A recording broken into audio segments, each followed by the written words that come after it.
Hey everyone, how's it going? So today I wanted to talk about my physically, mentally, and emotionally abusive dad, whom I grew up with for the better part of my first 18 to 19 years living with him.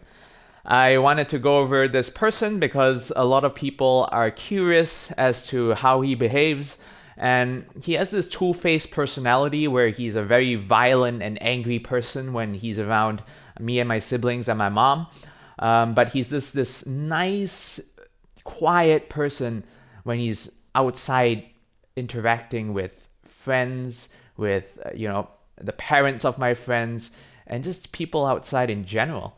A lot of people have told me that he seems like a nice, pleasant man, and that's why I wanted to start off with the fact that he's a very violent, both physically and in terms of like emotionally and mentally abusive when he's at home. This is the part of my dad that almost no one has seen. And when I start off, telling people about how my dad is so abusive, people kind of ask me, like, is that so? Like, he seems like such a nice person on the outside, and that is one of the biggest psychopathic traits of my dad. He has a personality that's nice and friendly for the outside world, and at home, he's just this crazy, literally crazy maniac who yells and screams and even beats people up. So I wanted to get into that first because it's a good kind of initial piece of information for what's to come. I also wanted to talk about how this is really funny because like a month and a half ago, I was talking to someone that I knew and I made them really upset because they were going through some emotionally stressful moments of their life. They were trying to open up to me. And to be honest, I had no idea how to respond because no one's really opened up to me like that before. And so I kind of gave them the same kind of response that my parents would have given me when I was emotionally distressed. And that was just outright wrong because the way my parents handle these situations, like they just downplay, my problems and, shrug things off and just tell me everything is going to be fine. And that's not the way you approach people who are emotionally distressed, as I've learned in the last 1.5 months. But at the time, I didn't know any better. And so I just responded to them the way that my parents would have responded to me. And they got really upset. They thought I was trying to reject them emotionally and kind of shrug off their problems.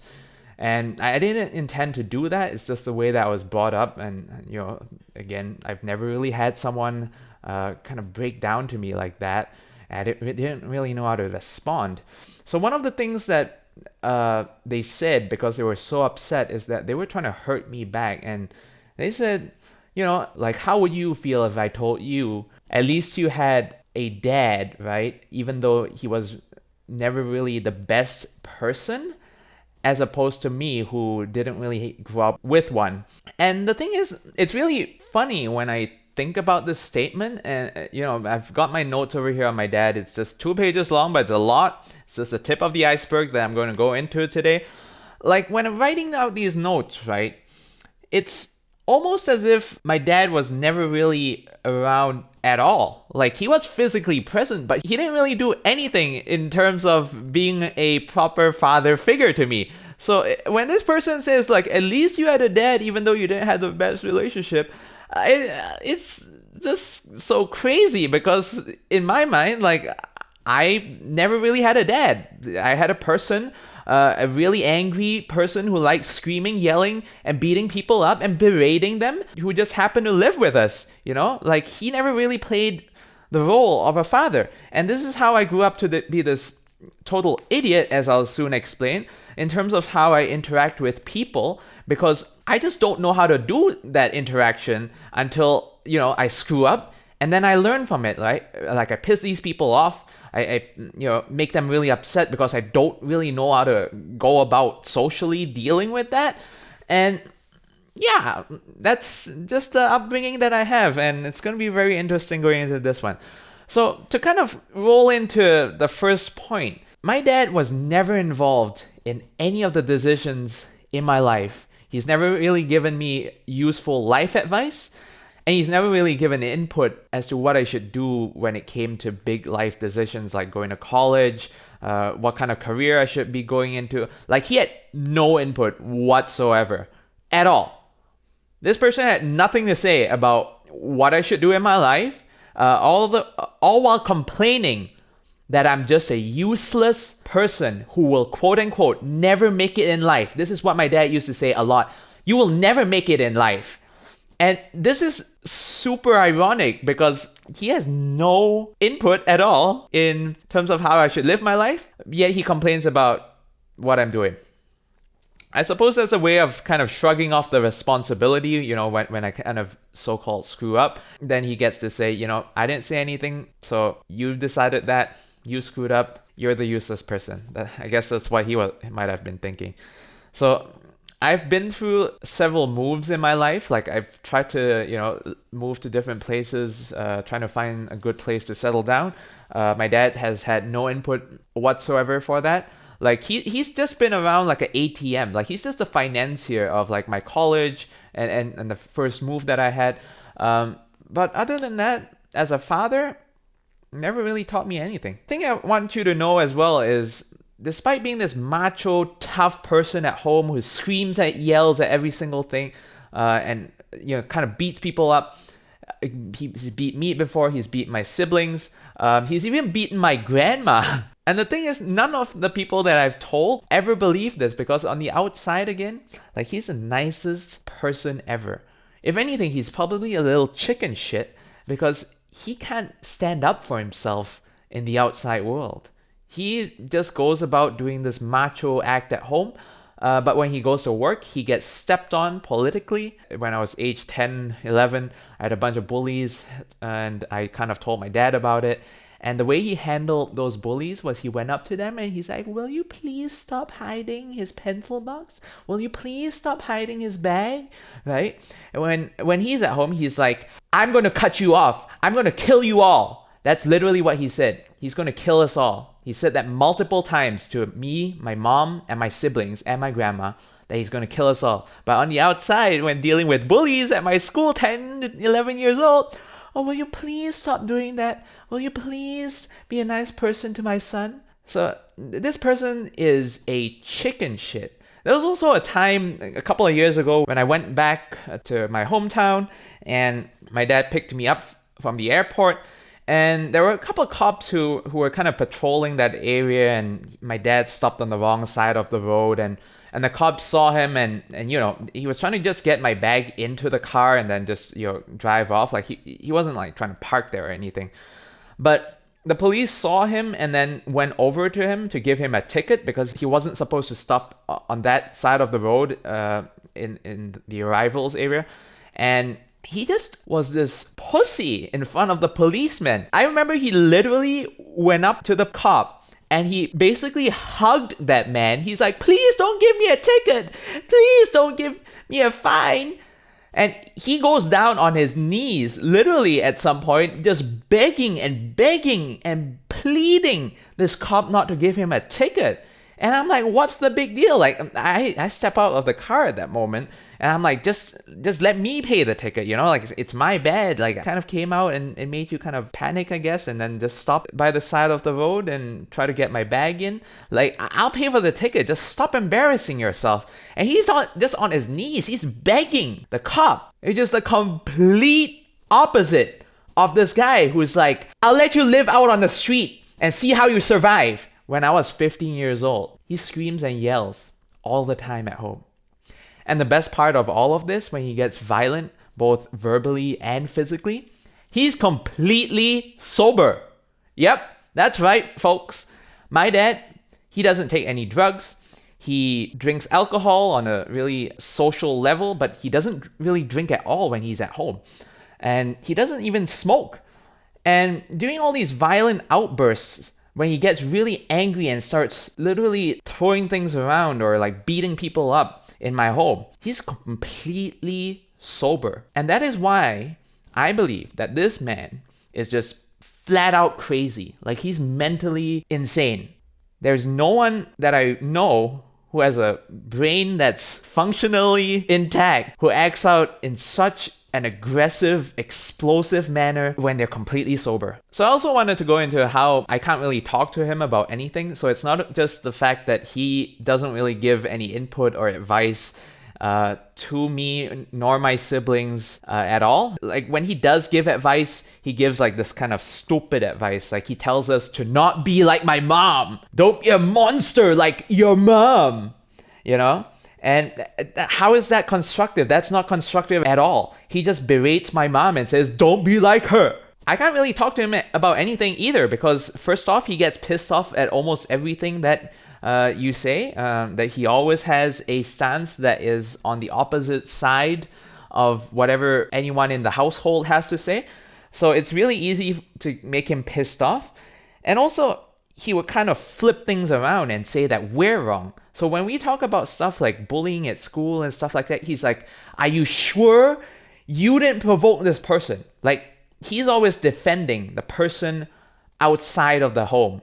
Like, he's not defending his own kids, his own family. He's trying to defend the person on the outside all the freaking time. So in addition to that, he's very, very emotionally abusive because he berates us, not only in front of our faces, but in front of his friends and our friends and people out in public. Like one of the things that he would go on to say in front of his friends is that we're fat, you know, look at my son, he's so fat, you know, and he's always in front of the computer. These are direct quotes, by the way. I have photographic memory, so I remember a lot of things word for word, play by play, things that he's done. And he says things like, my son is so fat, he doesn't do anything but sit in front of the computer. He is, quote unquote, just like his mother, useless. My son will never make it in life. That's what my dad says all the time in front of family and friends, without any remorse, without any guilt whatsoever. He just flat out says it as a matter of fact. And that's why, you know, despite him not really being around, like he would go to work at 7:30 right after dropping me and my siblings to school and come back at like 7, 8, 9 p.m. Like despite him not physically around, we actually preferred it that way because when he was at home, he would just be completely obnoxious. When he's outside with us, he'll be completely obnoxious. And it's just so insufferable being around him. So it's actually better off I don't really have a dad instead of having a dad who is just a dad by title, but doesn't really do anything remotely related to what a father should do. If anything, a lot of his behavior has been really detrimental to how I interact with people.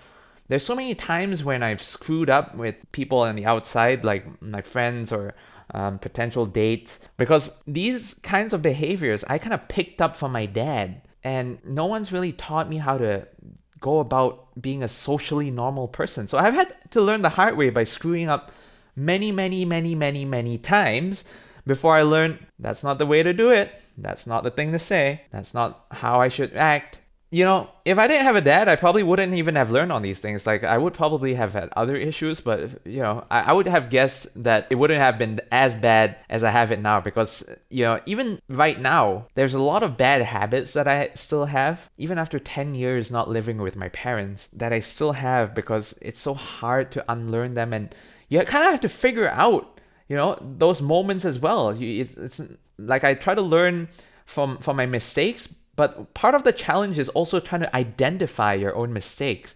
And in a way, it's kind of nice that I recently met this person who was able to point out a lot of flaws despite, you know, me kind of upsetting them a lot in the last month. While everyone's parents are boasting about their kids, like I said, my dad keeps putting us down. He goes around helping other people and their kids look for jobs. Like when I graduated college, he still went around telling people this guy is completely useless. All he does is sit in front of the computer. Like I looked at my friends at the time when I was like 24, 25, and like their parents were just saying nothing but nice things about them. They were going to their friends and telling them how great their son or daughter is, you know, trying to get them a job with their friend who is like an owner of a company or some person who is like a high-level manager.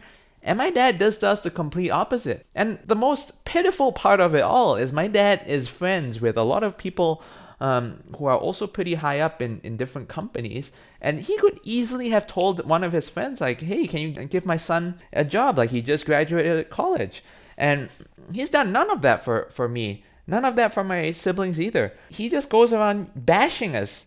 I don't know why, because all these things kind of go unprovoked. He'll just be in a casual conversation with his friends, and he'll be like, yeah, look at these fat kids, Look at them always being like their mother. Useless. One of the things that also bugs me is how my dad criticizes us kids when we do things to kind of remedy that, to kind of turn things around or change things about us. He goes on to continue bashing us in different ways as well.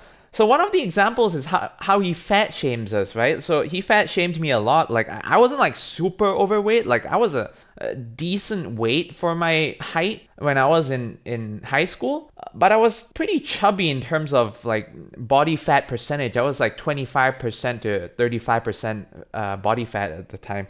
Now I'm more like 20. And one of the things that he kept saying from age 7 or 8 until I was an adult was that I was fat, that I never did any exercise, that I never really worked on myself, that I don't care about my own self-image. And when I was 23, 24, after I graduated college, that was something that kind of changed my life. Outside of my household, I was living alone, and I was kind of motivated to lose weight and start going to the gym. So I lost something like 20 to 30 pounds in the span of 6 months back then. And at the same time, I kind of put on some muscle as well. And I did this for a couple of years, and somewhere when I was age 24 or 25, I was on vacation back at my parents' place, and my dad told me that having muscle doesn't mean that you have a brain. And he would go on to refer to some buff guy at work that guy's dumb as a bag of rocks, and that I'm dumb as a bag of rocks as well because of the way I quote unquote behave like my mom. And this is completely counterintuitive. I can never do anything right, when I'm fat, I'm fat, lazy, sitting in front of the computer, doing nothing about myself. And then when I lose that bunch of weight, and get fit, he's like, yeah, having muscle doesn't mean you have a brain. You're an idiot.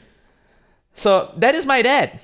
Again, the other thing that he likes to do as well is boast about how other people's kids are great, and he eats up all the bullshit from other parents, while at the same time calling us out as liars. So one of the examples is he had this guy that he used to play golf with who had a son who played golf. So every weekend he'll basically be this guy's son's babysitter and take this guy, going out around the 18 holes to play golf, right? At that point, he was basically that guy's dad, right? More than my dad. And that guy from golf, he would tell my dad, like, oh, look, my son graduated from New York and now he's making $100,000. He's so successful. And at some point, I kind of looked this up. There's quite a few sources of public information. And I discovered that this guy's son, in fact, was working in Washington, D.C. and earning something like 70 or 80 grand a year. He wasn't working in New York, not even remotely close to New York, and not even making remotely close to 100 grand. And that's when I verified that guy's dad was full of shit. But at the same time, my dad would believe everything that this guy says. He's like, yeah, look at this guy's son. He makes 100K working in New York. He's so successful. What the hell are you doing with your life? And when I tell him about like the projects that I do, like on a freelance basis and things that I kind of accomplish, I try not to do that because again, he'll never fail to shoot us down, and I don't really care for like the validation in the first place. So I try not to tell him too many things. But when I do tell him things that I've accomplished in my life, he's like, are you sure? Are you sure you did it honestly? Are you sure you did it the right way? Are you sure you're as successful as you claim? So that is my dad. Believes bullshitters on the outside of the house, calls everyone inside the house a bunch of liars. Another thing that my dad used to do when I was younger, all the way till adulthood, was guilt tripping and a lot of threatening. So this was one of the most common ways of him getting to that physical, violent outburst is when he's at home during the weekends and he wants to go out, like to the hardware store or to the mall or to his friends' places, he'll tell most of the time me, sometimes my siblings, to accompany him on these trips to the mall or his friends or whatever. And whenever we said no, right, because we wanted to, kind of play games at home or just relax, not go out and waste an entire afternoon, he would start getting really angry. He would start berating us, and then that usually led to some kind of threat. I'll cut you out financially, I'll throw you out on the street, all sorts of different threats. And if we didn't kind of stop things there and de-escalate, it would eventually lead to him like beating us up over some other bullshit. Like he'll start dragging in different problems that we supposedly caused or different ways that we're messed up, and he'll start berating us on that, and start getting violent. And so we could never say no. We would always have to follow him to the office because he would tell us, oh yeah, you learn a lot of things going to the office. Yeah, during the weekend on a Sunday, just sitting there surfing the internet, right? What did I learn? Nothing. There wasn't anyone in the office on a Sunday.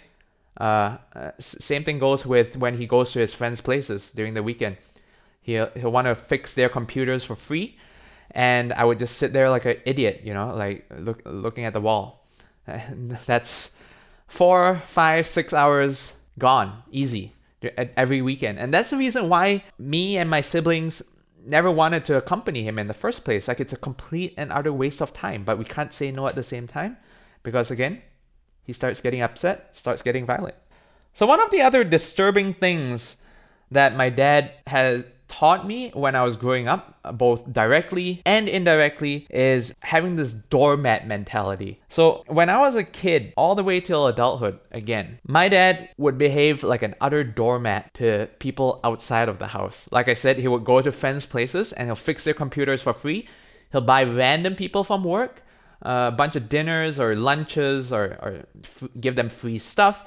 And he would never expect anything back. He wouldn't claim it from the company because he's so nice that he wants to show his legit appreciation for all these people in the company that he doesn't even own by taking them out for lunch and putting it on his own tab. Like he outright protested to kind of claim these receipts whenever we told him that he should. In fact, I actually went up to one of his colleagues at the time, and I was kind of friendly with this guy, and I kind of told him, like, can you please just claim these dinners or whatever for work on behalf of my dad, because he's just throwing out his personal money to treat a bunch of people who don't even know that he doesn't claim these receipts from work. So one of the things that relates to this is a saying that my dad kept pushing on to me, which is, quote unquote, think of what you can do for others, not what others can do for you. And he would encourage me to be the same doormat that he was to all these people. Like, he would unsolicited just sign me up with his friends to like build websites for them. So I was good at building websites. And he would tell them, yeah, my son can build a website for you. And yeah, it's completely free because he's gaining experience from it. And you know how toxic that is. This whole, yeah, we're not going to pay you any money because we're paying you an experience. My dad pushed for this. It's not even like a company trying to exploit you. It's your own family member who's pushing you out there, encouraging you to be exploited. How screwed up is that? So he told me to do a lot of things for free.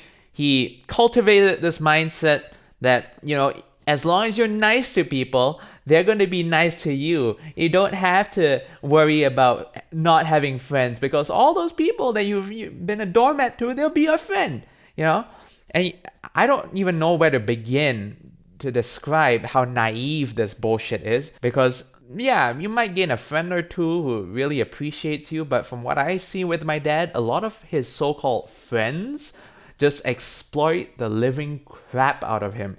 Like, one of the things that my mom used to say, like, which I agree, like one of the rare things that I agree with my mom about is how my dad goes to these rich friends' houses. So he would meet these people like through golf and stuff, and these guys are like super wealthy, living in these big mansions and stuff.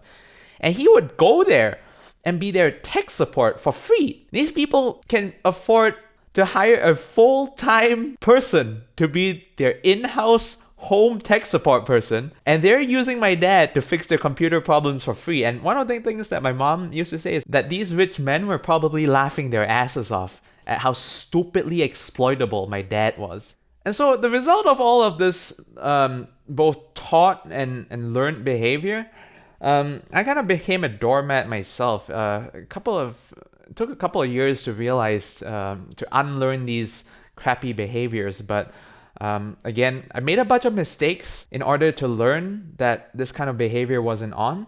So the first time I moved out of my parents' home when I was 19 for college, this was the first time that I ever lived by myself and, kind of had some autonomy and independence. I kind of became a doormat for someone in my class, to a really, really terrible extent. And it wasn't for like a year and a half till I realized I was a doormat. And by that time, I had already wasted so much time and money on this person. What I did was have a crush on this girl. Her name was Danielle, and she was in one of my classes, and I kind of fancied her. And I thought from kind of being nice to her that she would somehow like me because, that's my dad's MO. That's the way that he operates. That's the way that I was brought up. And from the very start, she had actually friend-zoned me. I was in complete denial at the time. I even was in denial to the point where when my really street smart roommate told me to stop doing her homework, I didn't stop. I kept doing it.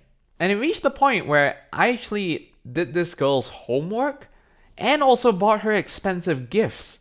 Like, I bought her a digital camera that was like something like $300 to $500 for her birthday, because I thought being nice to a person means that they'll be eventually nice to you. You just gotta be nice enough. You just gotta be nice long enough, and then they'll eventually be nice to you.